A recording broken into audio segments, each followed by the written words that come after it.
Online থেকে জমির record বের করুন। আজকে আমি দেখিয়ে দিব কিভাবে অনলাইন থেকে জমির পর্চা অথবা জমির রেকর্ড বের করতে হয়। পুরো বিস্তারিত দেখিয়ে দিব একটি ভিডিওর মাধ্যমে। চলুন শুরু করা যাক। প্রথমে আমরা গুগল সার্চ বারে চলে যাব। গুগল সার্চ বারে গিয়ে লিখতে হবে ই পর্চা। তো এখানে দেখতে পাচ্ছেন ই পর্চা। তো আমরা ই পর্চাতে ক্লিক করব। আপনারা সার্চ বারে ই পর্চা লিখে ক্লিক করবেন। তারপর একটি পেজ দেখতে পাচ্ছেন। তো পেজটিতে এখানে দেখতে পাচ্ছেন www.eporsa.gov.bd। তো আমরা এখানে ক্লিক করব অথবা ই পর্সাতে ক্লিক করব। তো তারপর আরেকটি পেজ চলে আসছে। এখানে দেখতে পাচ্ছেন আমরা একটু পেজটি একটু ডাউন করে নেই। এখানে দেখতে পাচ্ছেন খতিয়ান। তো আমরা খতিয়ানে ক্লিক করব। তো খতিয়ানে ক্লিক করার পর আরেকটি পেজ দেখতে পাচ্ছেন। তো এখানে খতিয়ান অনলাইন আবেদন নির্বাচন করুন। তো এখানে বলা হচ্ছে যে আপনার জেলা নির্বাচন করার জন্য। তো এখান থেকে যদি আপনার জেলাটা যদি না পান তাহলে চিন্তার কিছু নেই। এখানে দেখতে পাচ্ছেন একটি ম্যাপ। তো সেই ম্যাপ থেকে আপনি জেলা সিলেক্ট করে কাজটি করতে পারেন। তো যেহেতু আমার জেলাটা এই মুহূর্তে এখানে দেখতে পাচ্ছি না, সেহেতু আমি এখান থেকে ম্যাপ থেকে নিয়ে জেলা সিলেক্ট করে তারপর কাজটা করব। তো এখানে দেখতে পাচ্ছেন ময়মনসিংহ জেলা। তো আমার জেলা হচ্ছে ময়মনসিংহ। আমি ময়মনসিংহ জেলায় সিলেক্ট করছি। তো সিলেক্ট করার পর একটি পেজ ওপেন হয়ে গেছে। এখানে দেখতে পাচ্ছেন খতিয়ান টাইপ নির্বাচন করুন। তো আমি আগেই বলেছি এখন কিন্তু আমার জেলা চলে আসছে। তো আমি এখন নির্বাচন করব। আপনারা ভালো করে দেখেন আমি কাজটা কিভাবে করছি। আপনারা আপনাদের উপজেলাটা সিলেক্ট করবেন। তারপর এখান থেকে আপনাদের গ্রামের নামটা সিলেক্ট করবেন।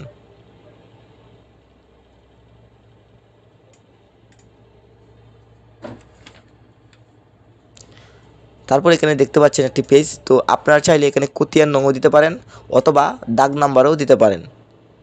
এছাড়াও মালিকের নাম এখানে দেখতে পাচ্ছেন খতিয়ানে দেখতে পাচ্ছেন পিতা ও স্বামীর নাম। আপনারা আপনাদের জমিটা পিতা ও স্বামীর নাম দিয়েও পিতা অথবা স্বামীর নাম দিয়েও খুঁজতে পারেন।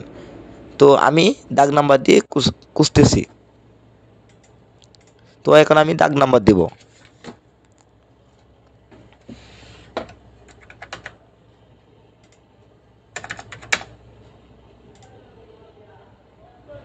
তো দেখতে পেয়েছেন এখানে আমি দাগ নম্বর দিয়েছি। তারপর ক্যাপচা কোড লিখুন। তো আমি ক্যাপচা কোডটা এখানে দিয়েছি। তারপর অনুসন্ধান করুন ক্লিক করেছি। দেখতে পাচ্ছেন এখানে দাগ নাম্বার কিন্তু চলে আসছে। এছাড়াও এখানে দেখতে পাচ্ছেন মালিক অথবা দখলদার। তো এখানে কিন্তু মালিকের নাম কিন্তু চলে আসছে। দেন তারপর কি করতে হবে, আবেদন করুনে ক্লিক করতে হবে। তো আবেদন করুনে ক্লিক করার পর একটি ফর্ম দেখতে পাচ্ছেন। তো ফর্মটি ফিল আপ করতে হবে। কীভাবে ফিল আপ করতে হবে আমি পুরো বিস্তারিত আপনাদেরকে দেখিয়ে দিচ্ছি। খতিয়ানের সার্টিফাইড কপির জন্য আবেদন ফর্ম। তো এইখানে আবেদন ফর্মে কিন্তু উপরেরটা কিন্তু আমি ফিল আপ করে নিয়েছি অলরেডি আর আগেই। তো এখন আমি নিচেরগুলা ফিল আপ করে নেব। তো এখানে দেখতে পাচ্ছেন খতিয়ান নকল টাইপ অনলাইন কপি। আপনারা যদি অনলাইন কপি চান সেহেতু এই অনলাইন কপিতে ঠিক চিহ্ন দিবেন। আর যদি সার্টিফাইড কপি চান তাহলে সার্টিফাইড কপিতে ক্লিক করে নেবেন।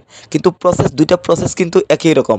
আপনারা যদি একটা পারেন আরেকটা অবশ্যই পারবেন, কেননা দুইটা প্রসেস সিস্টেম একটাই। তো আমি একটা দেখাচ্ছি। আমি অনলাইন কপি যেহেতু বলছি তো আমি অনলাইন কপিটাই দেখাচ্ছি। তো আপনারা চাইলে দুইটাই বের করতে পারবেন। তো আমি অনলাইন কপিতে ক্লিক দিয়ে দিলাম। তারপর এখানে দেখতে পাচ্ছেন আমার অটোমেটিক্যালি আমার অফিসের ধরন কিন্তু চলে আসছে। তারপর এখানে বলা হচ্ছে যে জাতীয় পরিচয়পত্র নম্বর দেওয়ার জন্য। তো একটা কথা বলে রাখি, যে সকল ফর্মগুলোতে বা যে সকল ঘরগুলোতে দেখতে পাচ্ছেন লাল, ওই যে লাল স্টার মার্ক, তো ওইগুলা অবশ্যই সিলেক্ট করতে হবে। মানে ওইগুলো অবশ্যই কি পূরণ করতে হবে। আর না হয় কাজ সামনের দিকে এগিয়ে নিয়ে যাওয়া সম্ভব না। তো এখানে আমি জাতীয় নাম পরিচয়পত্র নাম্বার দিয়ে দিচ্ছি।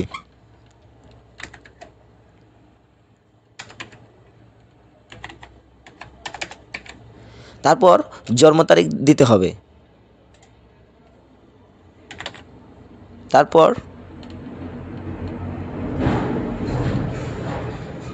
তারিখ দিচ্ছি, দেওয়া শেষ।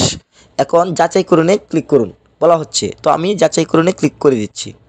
যাচাই করে ক্লিক করার পর যদি আপনার জাতীয় পরিচয়পত্রটি সঠিক থাকে তাহলে দেখতে পাচ্ছেন এখানে সঠিক হয়েছে, তো ব্যবহারকারী তথ্য পাওয়া গেছে, তো ওকেতে ক্লিক করে দেবেন।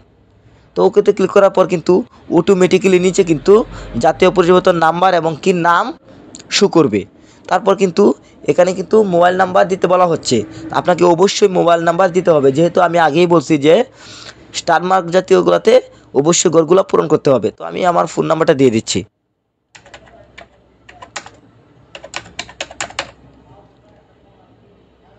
তারপর এখানে দেখতে পাচ্ছেন যোগফল প্রদান করুন, মানে হচ্ছে এই যে দুইটা সংখ্যা আছে এই দুইটা সংখ্যাকে যোগ করতে হবে, যেমন 6 যোগ 2 মানে কি 8 দিতে হবে।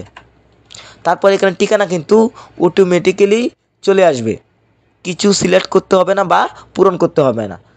তারপর এখানে দেখতে পাচ্ছেন পেমেন্ট বিবরণ, এখানে আপনি যদি অনলাইন কপি বের করেন তাহলে কোনো প্রকার পেমেন্ট চার্জ কাটে না। যেমন দেখতে পাচ্ছেন এখানে প্রদানের সময়সীমা তাৎক্ষণিক, সাধারণ ফি 0, মোট টাকা 0। কিন্তু আপনি যদি সার্টিফাইড কপি যদি বের করতে চান তাহলে কিন্তু আপনার সাধারণ ফি কাটবে 50 টাকা।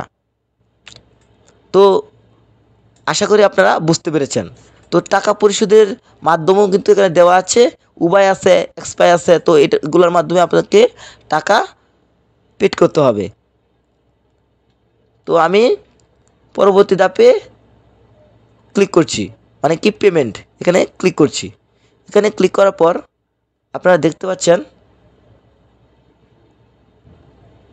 একটি ফাইল ডাউনলোড হয়ে গেছে। এই যে এখানে দেখতে পাচ্ছেন RS খতিয়ান নাম্বার 150। তো এখানে আমার কিন্তু অনলাইন কপিটা বের হয়ে গেছে। তো এভাবেই সকল কাজ করতে হয়, মানে এভাবেই বাপ-দাদার সম্পত্তি বের করতে হয়। এখানে দেখতে পাচ্ছেন কপিটাতে মোট জমি হচ্ছে এত শতাংশ এবং কি টোটাল মালিকানা, কৃষি সব কিছু একক শতাংশ সব কিছু কিন্তু এই পেজটিতে দেখতে পাচ্ছেন। আপনারা চাইলে এখানে প্রিন্ট করে বের করে নিতে পারেন। আশা করি কিভাবে পর্সা অথবা RS খতিয়ান বের করতে হয়। সবাই ভালো থাকবেন। আল্লাহ হাফেজ।